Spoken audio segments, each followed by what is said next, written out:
2024 தேர்தலை பாஜக எந்த அளவுக்கு முக்கியமாக பார்க்குதோ அதே அளவுக்கு முக்கியமாக திமுகவும் பார்க்குது. ஏன் அப்படின்னா இந்தியா கூட்டணியில் இருக்கக்கூடிய கட்சிகள்லயே ரொம்ப முதன்மையான கட்சியாக திமுக இருக்குது.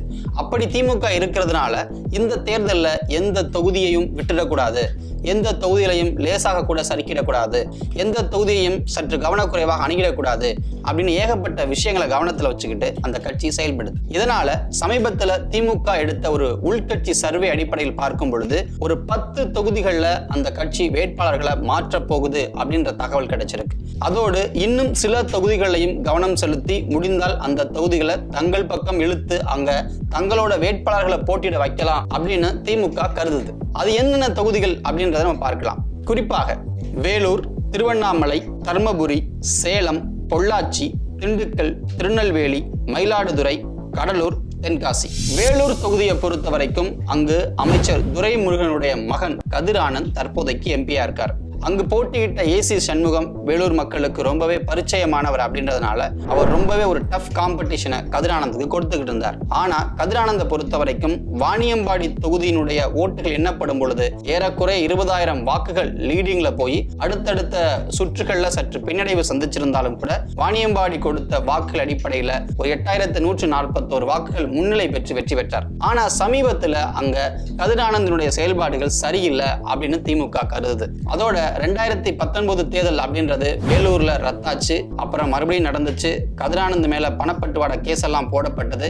இப்படி சர்ச்சையோடு தான் அவரோட பொலிட்டிக்கல் கரியரே தொடங்குச்சு. குறிப்பாக அவருக்கு வெற்றி வாய்ப்பை தேடித்தர காரணமாக இருந்த வாணியம்பாடி தொகுதிக்கு பெரிய அளவுல எந்த விஷயத்தையுமே அவர் செய்யல அப்படின்றது அந்த தொகுதி மக்களோட அதிருப்தியாக இருக்கிறது. இதனால இந்த முறை வேலூர் தொகுதியினுடைய வேட்பாளரை மாத்தணும் அப்படின்றது திமுகவோட எண்ணமாக இருக்கு. ஆனா இப்பொழுது வரைக்கும் யாரை வேட்பாளராக போடுவது அப்படின்றதுல ஒரு சின்ன குழப்பம் இருக்கத்தான் செய்யுது. ஆனாலும் திமுகவினுடைய சார்பில் இருந்து வேலூர் வேட்பாளரை மாத்த போறோம் அப்படின்ற சமிக்கைகள் ஆல்ரெடி வர தொடங்கி இருக்கு. ஏன்னா ஒருவேளை கதிர் ஆனந்த் மறுபடியும் போட்டியிட்டாலும் கூட இடி மூலமாக ஏதேனும் சிக்கல்கள் வரலாம் அப்படின்ற ஒரு விஷயத்தையும் திமுக கவனத்துல வச்சிருக்கு. திருவண்ணாமலையை பொறுத்த வரைக்கும் திமுக எம்பியா இருப்பவர் CN அண்ணாதுரை. CN அண்ணாதுரையை பொறுத்த வரைக்கும் ஒரு ஏவாவேலுக்கு ரொம்பவே நெருக்கமானவர். அவருடைய சிபாரிசு அடிப்படையில் தான் அவருக்கு சீட்டு கிடைச்சது. ஏற்கனவே 2014 தேர்தலையும் CN அண்ணாதுரைக்கு சீட்டு கொடுத்திருந்தாங்க. ஆனா அப்ப அதிமுக வேட்பாளர் கிட்ட அவர் தோத்து போயிருந்தாரு. அடுத்து 2019 அவருக்கு சீட்டு கிடைச்சது. அதிமுக மீதிருந்த அதிருப்தி, அதிமுக பாஜக கூட்டணி அப்படின்ற பல்வேறு விஷயங்கள் காரணமாக அண்ணாதுரையால வெற்றி பெற முடிந்தது. ஆனால் இந்த தேர்தலில் மறுபடியும் அண்ணாதுரைக்கு வாய்ப்பு கிடைக்குமா அப்படின்னா அது இல்ல அப்படின்னு தான் பார்க்கப்படுது. ஏன் அப்படின்னா 2 எலெக்ஷன்ல வாய்ப்பு கொடுத்துட்டோம், 3வதாகவும் வாய்ப்பு தரணுமா அப்படின்றது திமுகவுக்கு இருக்கக்கூடிய எண்ணம். அதே சமயத்துல ஏவாவேலு தரப்பிலிருந்து இன்னும் சில பேருடைய பெயர்கள் கொடுக்கப்பட்டிருப்பதா கூறப்படுகிறது. இது ஒரு பக்கம் இருந்தாலும் கூட திருவண்ணாமலை தொகுதி அப்படின்றது ஏவாவேலுவாலேயே முழுக்க நிறைந்த தொகுதியா இருக்கு. ஒரு எம்பியா CN அண்ணாதுரையால அங்க எதையுமே பண்ண முடியல. இல்ல CN அண்ணாதுரை ப்ராமிஸ் பண்ண எந்த விஷயத்தையும் அவங்களுக்கு பண்ணித்தர முடியல. அதனால இந்த முறை அண்ணாதுரையை மாற்றிவிட்டு சற்று ஆக்டிவான ஒருத்தரை திருவண்ணாமலையில போடணும் அப்படின்னு திமுக விரும்புது. தர்மபுரி தொகுதியை பொறுத்த வரைக்கும் திமுகவுடைய எம்பியாக இருப்பவர் டாக்டர் செந்தில்குமார். 2019 எலெக்ஷன்ல பாமகவோட அன்புமணி ராமதாஸை தோற்கடிக்கிறதுக்கு ஒரு ஸ்ட்ராங்கான கேண்டிடேட் வேணும்னு திமுக தேடிக்கிட்டு இருந்துச்சு. அப்பதான் தர்மபுரி மாவட்டம் அமைவதற்கு காரணமாக இருந்த வடிவேல் அவர்களுடைய பேரன் செந்தில்குமார் திமுகவோட கண்ணில் பட்டார். மருத்துவராக இருந்து கொண்டு மருத்துவம் பார்த்து கொண்டு வந்த செந்தில்குமாரை திடீரென அரசியலுக்குள்ள இறக்கி விட்டது திமுக. அவரும் திமுகவோட நம்பிக்கையை காப்பாற்றுற மாதிரி அந்த எலெக்ஷன்ல அன்புமணி ராமதாஸ் தோற்கடிச்சார். செந்தில்குமாரை பொறுத்த வரைக்கும் அவர் உதயநிதி கூட சற்று நெருக்கமாகவே இருக்கார். ஆனா தொகுதிக்கு இதெல்லாம் செஞ்சாரா அப்படின்னு கேட்கும் பொழுது எதுவும் செய்யல. அவர் பெரிய அளவுல சோசியல் மீடியா ஆக்டிவா இருக்காரே தவிர தொகுதிக்கு வந்தோ களத்துக்கு வந்தோ மக்களுக்கு பெரிய உதவல அப்படிங்கிறது அவர் மேல வைக்கப்படுற குற்றச்சாட்டா இருக்கு. ஆனாலும் செந்தில்குமாரை பொறுத்த வரைக்கும் முடிந்த வரைக்கும் நிறைய விஷயங்கள் நான் செஞ்சிருக்கேன், என்னுடைய தொகுதி நிதியை அதிகமாக ஒதுக்கி இருக்கேன் அப்படிலாம் அவர் சொல்றாரு. அதே நேரத்துல நாடாளுமன்றத்தோட பெஸ்ட் எம்பியாவும் செந்தில்குமார் இருக்க நம்ம பார்க்க முடியுது. இருந்தாலும் கூட செந்தில்குமாரால் அவ்வப்போது வரக்கூடிய சர்ச்சைகள் அவருக்கு மறுபடியும் சீட்டு தரணுமான்ற கேள்வியை எழுப்பியிருக்கு. செந்தில்குமாருக்கும் மீண்டும் போட்டியிடுறதுல பெரிய விருப்பம் இல்ல அப்படின்னு தெரியுது. இதனால தர்மபுரி தொகுதியை அதிமுகவிலிருந்து வந்து திமுகவில் ஐக்கியமாக இருக்கக்கூடிய பழனியப்பனுக்கு ஒதுக்குவாங்க அப்படின்னு பார்க்கப்படுது. சேலம் தொகுதியோட எம்பியா இருக்கக்கூடியவர் பார்த்திபன். பாமகவிலிருந்து வீரவன்னிய பேரவையிலிருந்து தேமுதிகவுக்கு போய் திமுகவுக்கு வந்தவர். எம்பி ஜெகத் ரட்சகனோட ஆதரவாளராக இருந்தவர். ஏற்கனவே தேமுதிகவில் இருந்தபோது 2011 தேர்தலில் போட்டியிட்டு எம்எல்ஏவாக இருந்தவர். 2016 திமுக கூட்டணி சார்பாக போட்டியிட்டார். ஆனாலும் கூட தோற்று போனார். இதனால 2019 ஜெகத் ரட்சகனோட வலுவான சிபாரிசு மூலமாக எம்பி எலெக்ஷன் நின்றார். அந்த எலெக்ஷன்ல போட்டியிட்டு சேலத்தினுடைய தொகுதி எம்பியாக மாறினார். ஆனால் பார்த்திபன் மேல ஏகப்பட்ட குற்றச்சாட்டுகள் திமுகவுக்குள்ளே இருக்கு. அதாவது திமுகவினுடைய உட்கட்சி பூசல்ல அவர் நிறையவே பாதிக்கப்பட்டிருக்கார் அப்படின்னு சொல்லலாம். குறிப்பாக எம்பி பார்த்திபனுக்கும் சேலம் மத்திய மாவட்ட செயலர் ராஜேந்திரனுக்கும் இடையில ஒரு சண்டை அடிக்கடி நடந்துகிட்டே இருக்கு. இதனால கட்சி நிகழ்ச்சிகள்ல பார்த்திபனை கூப்பிடுறதே இல்லை. அதோட அவரை பெரிய அளவுக்கு மக்கள்கிட்ட போய் சேர்ற அளவுக்கு அவரால் எந்த விஷயங்களும் ஈடுபட முடியல. ஏன்னா உள்கட்சியில் ஆதரவு இல்லை அப்படிங்கிற பொழுது அவரால் வெளிப்படையாக செயல்பட முடியவில்லை. இதனால பார்த்தோம் அப்படின்னா பார்த்திபன் மேல ஒரு அதிருப்தி சேலத்துல ஃபுல்லாவே இருக்கு. இது ஒரு பக்கம் இருக்கு. சேலத்தை எப்படியாவது இந்த முறை கைப்பற்றிடணும் அப்படின்றது அதிமுகவோட எண்ணம். ஏன்னா அதிமுக பொதுச் செயலாளர் எடப்பாடியோட முக்கியமான ஒரு கோட்டை அப்படின்னு நம்ம சேலத்தை சொல்லணும். அதை அவர் ரொம்ப நாளாவே குறி வச்சுக்கிட்டே இருக்காரு. இந்த எலெக்ஷன்ல கைப்பற்றணும்னு நினைக்கிறாரு. அப்படி இருக்கும் பொழுது அவருக்கு போட்டியாக செம்மலை எங்க களத்தில் இறங்கலாம். அப்படி இறங்கும் பொழுது பார்த்திபனுக்கு நெருக்கடி அதிகமாகும். அதனால ஒரு அதிருப்தியில் இருக்கக்கூடிய வேட்பாளரை மீண்டும் களமிறக்குவதா அப்படின்ற எண்ணம் திமுகவுக்கு இருக்கு. அதனால திமுகவில் தற்பொழுது வேறு யாராவது ஒரு முகத்தையும் அவங்க தேடிக்கிட்டு இருக்காங்க.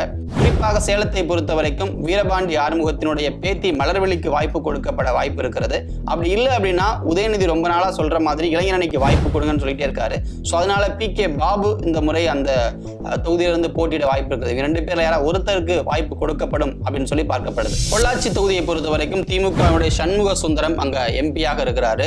2019 தேர்தலுக்கு முன்பாக பொள்ளாச்சியில் நடந்த பாலியல் சம்பவங்கள் தொடர்பான விஷயங்கள் பெரிதாக ஆகும் பொழுது திமுகவுக்கு ஒரு ஆதரவலை ஏற்படுத்தியது. அதன் மூலமாக அவரால் எளிதாக வெற்றி பெற முடிந்தது. ஆனால் வெற்றிக்கு பிறகு சண்முக சுந்தரம் பெரிய அளவில் ஆக்டிவாக அங்க செயல்படல, அவரும் வளரல, கட்சியும் வளரல அப்படின்றது அங்க இருக்கவங்களுடைய குற்றச்சாட்டாக இருக்குது. அவரோட கட்சிக்காரங்களை பொறுத்த வரைக்கும் வெறும் பேண்ட் ஷர்ட் போட்டு வந்துட்டே இருக்கிறாரு. எப்ப பார்த்தாலும் ஒரு கட்சிக்காரர் மாதிரியே இல்ல, கரவேட்டி கூட கட்ட மாட்டாரு அப்படின்ற குற்றச்சாட்டும் இருக்கிறது. கட்சியை வளர்ப்பதற்கு முயற்சிகள் எடுக்காத சண்முக சுந்தரத்தை எதுக்கு எம்பியா வச்சிருக்கணும் அப்படின்றதான் அங்க இருக்கவங்களுடைய கேள்வியாக இருக்கிறது. மக்களை பொறுத்த வரைக்கும் பெருசா அவர் ஆக்டிவாகவும் இல்ல, எந்த திட்டத்தையும் செயல்படுத்தல அப்படின்றது அவங்க தரப்புல இருந்து சொல்லப்பட்ட விஷயமா இருக்கு. அதனால ஆக்டிவாகவே இல்லாத சண்முக சுந்தரத்துக்கு மறுபடியும் வாய்ப்பு தரணுமா அப்படின்றது திமுகவோட கேள்வியாக இருக்கிறது.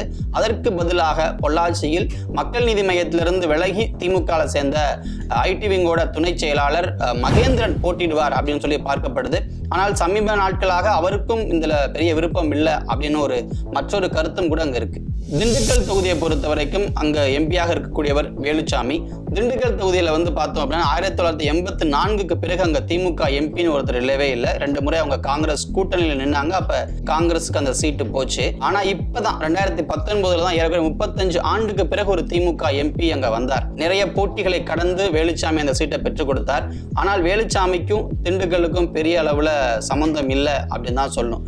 ஏன்னா அவர் ஒரு பிசினஸ் மேன் பேசிக்கலி. அதனால அவரால் பெரிய அளவுல களத்துல இறங்கிலாம் செயல்பட முடியல. திண்டுக்கல் 2 அமைச்சர்கள், சக்கரபாணி ஒரு பக்கம், பெரியசாமி ஒரு பக்கம். ஸோ இப்படி 2 அமைச்சர்களோட கோட்டையா தான் திண்டுக்கல் இருந்துச்சு. இவங்க 2 பேருக்கு இடையில வேலுச்சாமியால பெரிய அளவுல வர முடியுமான அதுக்கான வாய்ப்பு ரொம்ப குறைவு. அப்படி இருக்கும் பொழுது அவரை குறை சொல்வதும் சரியில்லை அப்படின்றது கட்சிக்காரங்களோட பார்வை. ஆனாலும் கூட ஒரு எம்பியாக அவர் எதுவுமே செய்யல. குறிப்பாக அங்க பழனி இருக்கு, கொடைக்கானல் இருக்கு, அப்படிப்பட்ட இடங்கள் இருக்கும் பொழுது அவருடைய தரப்புல இருந்து ஏதாவது பண்ணியிருக்கணும், ஆனா எதுவுமே பண்ணல அப்படின்றது மக்களோட குற்றச்சாட்டாகவும் இருக்கிறது. இப்படி இருக்கக்கூடிய சூழல்ல வேலுச்சாமி மாதிரி ஒருத்தரை மீண்டும் அங்க நிறுத்துறதுன்றது சரியாக இருக்குமா அப்படின்றது திமுக தலைமையோட யோசனையாக இருக்கிறது. அவருக்கு பதிலாக வேறு யாரை நிறுத்தலாம் அப்படின்ற யோசனையும் கட்சிக்குள்ள வர ஆரம்பிச்சிருக்கு. குறிப்பாக திண்டுக்கல் தொகுதியை மறுபடியும் காங்கிரஸ் கட்சிக்கு கொடுத்துட்டு ஏதாவது வேற தொகுதியை வாங்கலாமா அப்படின்ற யோசனையும் திமுகவுக்கு இருக்கு. திருநெல்வேலி தொகுதியை பொறுத்த வரைக்கும் எம்பியா இருக்கவர் ஞான திரவியம். திமுக ரொம்ப காலமாக ஆக்டிவாக இருக்கக்கூடிய ஒருத்தரா இருந்தார். 2019 தான் ஒரு நல்ல வாய்ப்பு கொடுத்து அவர் எம்பியாக மாறினாரு. ஆனா எம்பியா ஆனதற்கு பிறகு அவர் மேல நிறைய சர்ச்சைகள், அடாவடி பேச்சுக்காரர், அதிரடி அரசியல்காரர்னு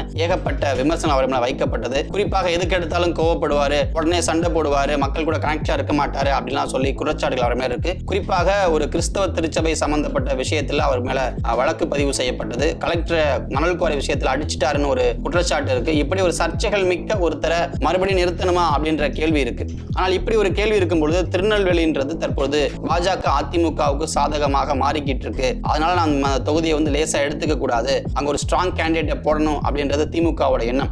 அதனால அவங்களும் இந்த தொகுதியை பரிசீலனை பண்ண ஆரம்பிச்சிருக்காங்க. எந்த காரணம் கொண்டும் இந்த தொகுதி மீண்டும் அதிமுகவுக்கு போயிடக்கூடாதுன்றதுல திமுக கவனமாக இருக்கிறது. ஒரு சர்ச்சை மிகுந்த கேண்டிடேட்டை போடும் பொழுது அதுக்கான வாய்ப்புகள் அதிகமாயிடும். ஸோ அதை குறைக்கிறதுக்காக வேற கேண்டிடேட் போடலாம் அப்படின்னு சொல்லி பார்க்கும் பொழுது இந்த தொகுதியை பொறுத்த வரைக்கும் அது இளைஞர் அணி அல்லது மகளிர் அணி யாரோ ஒருத்தருக்கு இதை ஒதுக்கிறதுக்கான வாய்ப்புகள் இருக்கு. குறிப்பாக மகளிர் அணி சார்பில் ஹெலன் டேவிட்சன் அங்க நிக்கலாம் அப்படின்னு சொல்லி பார்க்கப்படுது. மயிலாடுதுறை தொகுதியினுடைய எம்பியாக இருப்பவர் ராமலிங்கம். இவர் நீண்ட காலமாக எம்எல்ஏவாக இருந்தவர். எம்எல்ஏவா இருக்கும் பொழுது ஸ்டாலின் அவர்கள் கூட ரொம்ப நெருக்கமாக இருந்தவர். ஒரு நண்பராக கூட அதிக முறை உரையாடுவதற்கான வாய்ப்பு அவர் கிடைச்சிருந்தது. அதனாலதான் பார்த்தோம் 2019 பெரிய அளவுல எந்த சிபாரிசுமே கொடுக்கப்படாமல் ராமலிங்கத்துக்கு சீட்டை கொடுங்க அப்படின்னு சொல்லி ஸ்டாலின் முடிவு பண்ணி சீட்டை கொடுத்தாரு. ஆனா மறுபடியும் ராமலிங்கத்துக்கு சீட்டு கிடைக்குமானா இல்லை, ஏன்னா அவருக்கு ஆல்ரெடி வயசாயிடுச்சு. அது மட்டும் இல்லாம ராமலிங்கம் பெரிய அளவுல ஆக்டிவாவே இல்லை அப்படின்ற குற்றச்சாட்டு கட்சிக்குள்ள இருந்தே வர ஆரம்பிச்சிருக்கு. ஏன்னா ராமலிங்கம் ரொம்ப ஈஸிலி அப்ரோச்சபிளா இருப்பாரு, ரொம்ப எளிமையாக இருப்பாரு, இயல்பாக பழகுவாரு. ஆனா அவருக்கு ஒரு அரசியல் செய்யக்கூடிய அளவுக்கு திறமை இல்லாம போயிடுச்சு. வயசானதுனால மேபி அது இருந்திருக்கலாம். அதுவும் இல்லாம ராமலிங்கம் மாதிரி ஒருத்தர் மறுபடியும் வாய்ப்பு கிடைக்கும் பொழுது அவரால் ஆக்டிவாகவும் இருக்க முடியாது. 2026 தேர்தலுக்கு ஒரு சிக்கலாக மாறும். ஏற்கனவே மயிலாடுதுறையில அதிமுக ரொம்ப ஃபாஸ்டா ஒர்க் பண்ணிக்கிட்டு இருக்காங்க. அப்படி இருக்கும் பொழுது நம்ம அதை விட்டு கொடுத்துடக்கூடாது. அது மட்டும் இல்லாம மயிலாடுதுறையில பெரிய அளவுல எந்த விதமான திட்டங்களும் வரல. அதனால இந்த தொகுதி நம்ம விட்டு போயிட வாய்ப்பு இருக்கு அப்படின்னு சொல்லி திமுக எச்சரிச்சதுனால மயிலாடுதுறை தொகுதியை இந்த முறை திமுக கவனமாக பார்க்குது. அதுக்கிடையில மயிலாடுதுறை தொகுதியை காங்கிரஸ் குறி வச்சிருக்காங்க. காங்கிரஸ் குறி வச்சதுனால மயிலாடுதுறையை கைமாற்றி விட்டு வேறு ஏதேனும் தொகுதியை பிடிக்கலாமான்ற எண்ணமும் கூட திமுகவுக்கு வந்திருக்கு. பாஜக ஆக்டிவா அரசியல் செஞ்சுட்டு இருக்கக்கூடிய ஒரு தொகுதி கடலூர் தொகுதியை பொறுத்த வரைக்கும் அங்கு திமுக எம்பியாக இருப்பவர் ரமேஷ். ஆனா அவர் மேல ஏகப்பட்ட சர்ச்சைகள் இருக்கு. கொலை வழக்கு ஒண்ணுல அவர் இப்பதான் கண்டிஷனல் பெயில்ல வந்திருக்காரு. அவர் மேல சிபிசிஐடி விசாரணை போயிட்டு இருக்கு. மறுபக்கம் பார்த்தோம் அப்படின்னா வங்கி மோசடி விவகாரத்தில் அவரோட சொத்துக்கள் அட்டாச் பண்ணப்பட்டிருக்கு. இப்படி ஒரு சர்ச்சை மிகுந்த எம்பியாகவே வலம் வந்துகிட்டு இருக்கவர். அதே நேரத்தில் பெரிய அளவில் பார்லிமெண்ட்லயும் அவரோட பார்ட்டிசிபேஷன் இல்ல, பெரிய அளவு கொஸ்டின்ஸ் கேட்கல, நிறைய நாட்கள் போகல, இந்த மாதிரி கேசஸ் சிக்கிக்கிட்டு இருக்காருன்றதுனால அவரை மாத்திரணுன்றதுல திமுக தலைமை ரொம்பவே உறுதியாக இருக்கிறாங்க. அவருக்கு பதிலாக வேறு யாருக்கு இந்த இடத்தை கொடுக்கலான்ற பேச்சுகள் ஆல்ரெடி கட்சிக்குள்ளாக போய்கிட்டு இருக்கு. ஏன் அப்படின்னா ஒரு நெகட்டிவ் ஷேடு உள்ள ஒருத்தரை, நிறைய சர்ச்சைகள் உள்ள ஒருத்தரை நிப்பாட்டும் பொழுது அது இன்னும் தேவையான சிக்கல் உருவாக்கும். பரப்புரைகளுக்கு செல்லும் பொழுதெல்லாம் அந்த விஷயம் எதிர்கட்சிகளால ஒரு பாயிண்டா பிடிச்சு பேசுவாங்க. அப்படி இருக்கும் பொழுது கேண்டிடேட்டே மாத்திட்டு ஒரு ஸ்ட்ராங்கான இன்னொருத்தரை போட்டா அந்த தொகுதியை எகைன் கேப்சர் பண்ணிடலான்றது திமுகவோட நம்பிக்கை. அதனால இந்த முறை ரமேஷுக்கு வாய்ப்பு கிடைக்காது. அவருக்கு பதிலாக வேறு ஒருவருக்கு அந்த சீட்டை ஒதுக்குறதுக்கு திமுக தலைமை ரெடி ஆகிட்டு இருக்காங்க. தென்காசி தொகுதியினுடைய திமுக எம்பியா இருப்பவர் தனுஷ் எம் குமாரை பொறுத்தவரைக்கும் ராஜபாளையத்துக்காரர் KKSSRோட சிபாரிசுனாலதான் அவருக்கு தென்காசி சீட்டு கொடுத்தாங்க. அப்பவே ஏங்க இந்த ராஜபாளையத்திலிருந்து ஒருத்தருக்கு தென்காசி சீட்டை கொடுக்குறீங்க அப்படின்னு திமுகவுக்குள்ள புகைச்சல்கள் இருந்துச்சு. ஆனாலும் தலைமையுடைய முடிவு அப்படின்றதுனால விட்டுட்டாங்க. ஆனாலும் தனுஷ் எம் குமார் போட்டியிட்டு வெற்றி பெற்றார். ஆனால் மீண்டும் அந்த சீட்டை அவருக்கே கொடுக்கணுமான்ற கேள்வி எழுந்திருக்கு. ஏன் அப்படின்னா பார்த்தோம் அப்படின்னா மறுபடியும் தொகுதிக்கு சம்பந்தமில்லாத ஒருத்தரை நிறுத்தும் பொழுது அது கட்சிக்காரர்கள்ட்ட அதிருப்தியை மறுபடியும் சம்பாதிக்க வாய்ப்பு இருக்கு. மேலும் பாஜகவும் அதிமுகவும் அங்க கண்டெஸ்ட் பண்ண ரொம்ப ஆர்வமா இருக்காங்க. புதிய தமிழகம் கட்சியினுடைய தலைவர் கிருஷ்ணசாமியும் கண்டெஸ்ட் பண்ணுவார் அப்படின்ற தகவல் இருக்கிறதுனால போட்டியை சமாளிக்கிறது சில முடிவுகளை திமுக எடுக்க வேண்டிய கட்டாயம் இருக்கு. தனுஷ் எம் குமாரை பொறுத்த வரைக்கும் ஜவுளி பூங்கா அமைக்கப்படும், மருத்துவக் கல்லூரி அமைக்கப்படும் சொல்லி நிறைய வாக்குறுதிகள் கொடுத்திருந்தாரு. ஆனா இது எதுவுமே நிறைவேற்றப்படல. அது மட்டும் இல்லாம பெரிய அளவுல அவர் தொகுதிக்கு சம்பந்தம் இல்ல அப்படின்றதுனால மக்களால் அவரை பார்க்கவே முடியல என்ற குற்றச்சாட்டு இருக்கு. கட்சியும் அமைப்பு ரீதியாக அங்க அவரால் ஸ்ட்ராங் பண்ண முடியல என்ற குற்றச்சாட்டு இருக்கு. அதோட அமைப்பு ரீதியா அதிமுகவும் பாஜகவும் சற்று வலுவாக இருக்கக்கூடிய இடம் அப்படின்றதுனால இதுல சற்று கடினமான முடிவுகள் எடுக்கணும்ன்றதுல திமுக தலைமை உறுதியாக இருக்கிறாங்க. அதனால தென்காசி சீட்டை இந்த முறை அவங்க மாற்றுவதற்கான வாய்ப்பு இருக்கிறது. இந்த 10 MP சீட்ஸ் மட்டும் இல்லாம இன்னும் சில இடங்கள்லையும் திமுக சில விஷயங்களை பண்ண ஆரம்பிச்சிருக்காங்க. சோ முக்கியமாக ஒரு 10 தொகுதிகள், அது இல்லாம கூட்டணியினுடைய தொகுதிகள்னு சொல்லி ஒரு 5 தொகுதிகள், இவற்றை எல்லாம் திமுக முக்கியமான தொகுதிகளாக பார்த்துட்டு இருக்காங்க. இங்கெல்லாம் எதிர்கட்சிகளுக்கு ஒரு எட்ஜ் இருக்குன்றத திமுக உணர்ந்து அந்த வேட்பாளர்களை மாற்றுவதற்கான ஆயத்த நிலையில இருக்கிறாங்க. இவங்களுக்கெல்லாம் மறுபடியும் சீட்டு கொடுக்கறதுல திமுகவுக்கு ஒரு சின்ன சுணக்கம் இருக்கு, தயக்கம் இருக்கிறது. ஸோ இதனுடைய அடிப்படையில் தான் இந்த தேர்தலை திமுக அணுக போகுது.